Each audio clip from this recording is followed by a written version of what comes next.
ہر کے ببرکت پروفیسر اور اسلالی نام میں جتنے بھی گاڈ بلیس یو اور چینل دیکھ رہے ہیں ان سب کو میری طرف سے سلام.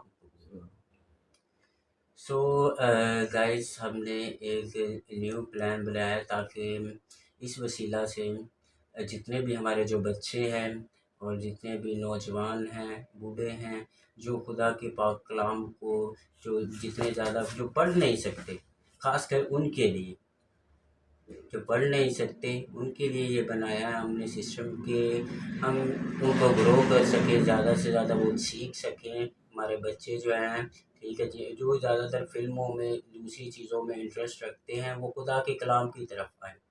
اس لیے ہم نے یہ پلان بنایا کہ ہمارے درمیان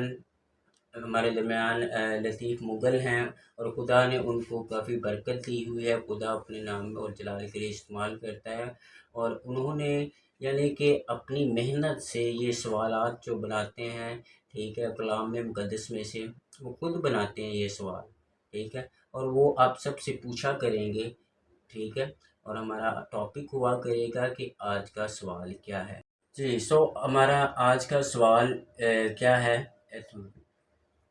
ہمارا آج کا سوال یہ ہے کہ خدا نے آدم اور حوا کو باغ عدن سے کیوں نکالا؟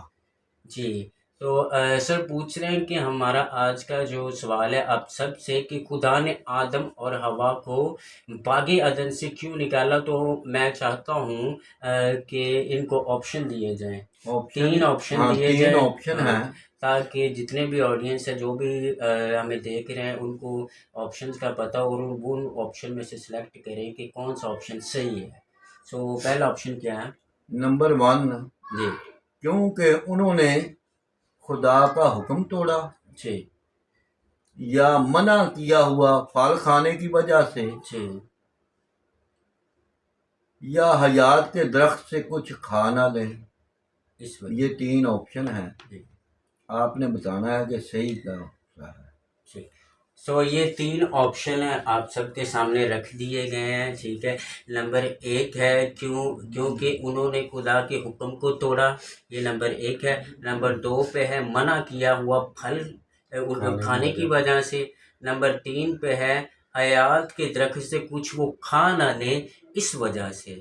سو جتنے بھی آڈینس ہمیں دیکھ رہے ہیں ان کے سامنے یہ کویشچن رکھا گیا ہے ٹھیک ہے.